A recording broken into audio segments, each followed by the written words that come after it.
আছেন? আশা করি সবাই ভালো আছেন। আমরা চলে আসলাম আমার নানা বাড়ি। নানা তো বেঁচে নেই, মামারা আছে, তবুও এটা নানা বাড়ি। তাই ওরা কখনো আসে না, আর আমার শ্বশুরবাড়িতে ওখানে, এই জন্য তো আমি আসি। আজকে চলে যাব, চলে আপনার সঙ্গে থাকেন। নানা বাড়ি কতটা সময় ঘুরি ওই দেখবো। এটা হচ্ছে আমার এক মামার বাসা, বলতে এটা এখান যাইতে যেতে সব আত্মীয় স্বজনেরই বাসা। গ্রামের বাড়ি দেখেন কি সুন্দর ঘাট, এখান থেকে কাজ করে। হ্যাঁ, নানা বাড়ি দরজাটা না আমার কাছে খুব ভালো লাগে, এই দরজাগুলো। আর ওখানে দেখেন চিলো কাটছে, কি সুন্দর। গ্রামে আসলে গ্রামের দৃশ্যগুলো মনে করবো আর খুবই ভালো লাগে। আপনাদের কার কার গ্রামের বাড়ি ভালো লাগে অবশ্যই জানাবেন।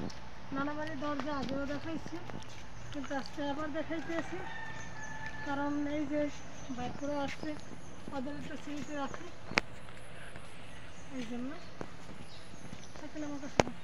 এই 3 মায়ের ছেলে দেখেন একসাথে আছে, এই জন্য আমি কিন্তু ক্যামেরাবন্দি করে নিলাম, কারণ আবার কবে আসবে জানি না। কিন্তু আমার শ্বশুরবাড়ি এখানে, এই জন্য কিন্তু আমি কিন্তু এখানে আসতে পারি বারে বারে, ওরা কিন্তু পারে না, কারণ ওরা দূরে থাকে, বরগুনায় থাকে।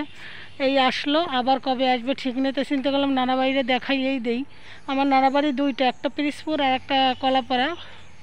তো কলাপাড়া আপনারা অনেকে দেখেন নাই, আমি গেছি অনেক আগে, এখন আবার গেলে আবার অবশ্য দেখাবো।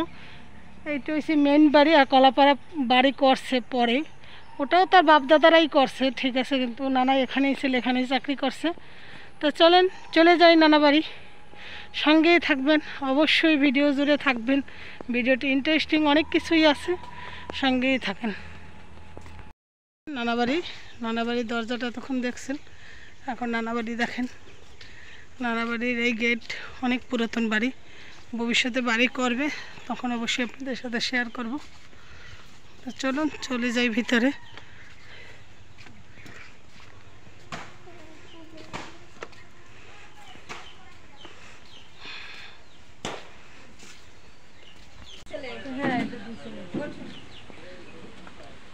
তোর ফুলগুলো তো সুন্দর পড়ছে।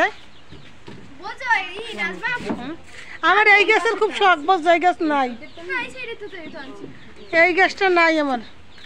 আমি এরে দূর দিয়ে দেখে আমি বুঝি ওই যে জয় আছে না, সেই জয়।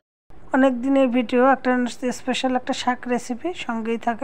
এই শাকটার নাম কি কেউ জানেন? শাকটার নাম হচ্ছে বতুয়া শাক। বতুয়া শাক আজকে ভাজি করব চিংড়ি মাছ দিয়ে। অনেক দিন পরে শাকটা আনা হয়েছে, তো আপনাদের সাথে একটু শেয়ার করি, দেখি কীরকম ভাজি করি। আর আমার খুব ফেভারিট খাবার, আপনার কীরকম অবশ্যই জানাবেন।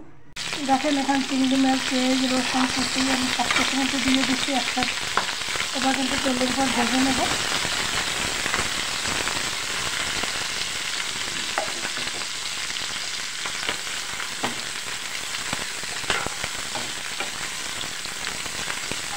একটু লবণ দিয়ে দেবো, লবণ দিয়ে আমি ভালো করে কিন্তু দেখেন এটা কিন্তু ভেজে নিচ্ছি তেলের উপরে।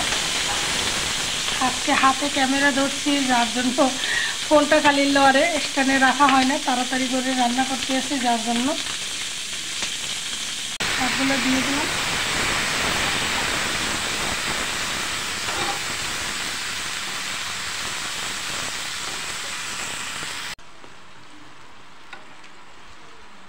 সেদ্ধ করে নেবো ভাবে,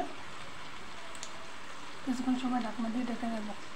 শাকটা এবার ঢাকনা দিয়ে ঢেকে সেদ্ধ করে নেব। ফিরে আসতেছে কিছুক্ষণ পর। দেখেন শাক কিন্তু প্রায় হয়ে গেছে, জলটু মানে পানিটুক টানলেই শাকটা তুলে নেব।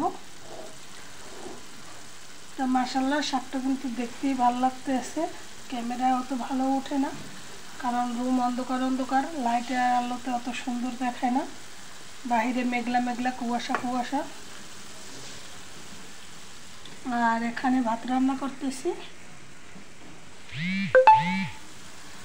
এখন মাশাআল্লাহ শাক ভাজা কিন্তু হয়ে গেছে, এবার কিন্তু আমি তুলে নেব।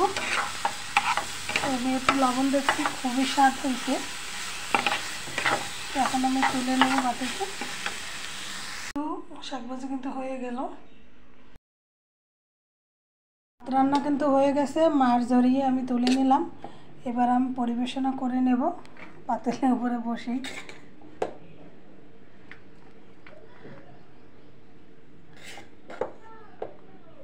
বললাম না তাড়াহুড়ার কারণে অনেক সময় ভালোভাবে ভিডিও করা যায় না। আর পারবো না, হয়ে গেছে। এই ভাত কিন্তু বেড়ে নিয়েছি, দেখছেন ভাত কীরকম। এখন ভাত বেড়ে নিলাম। এই যে শাক রান্না করছিলাম সেই শাক, আর এখানে গরু গোশ। এখন এটাকে খাওয়া দাওয়া হবে আমাদের।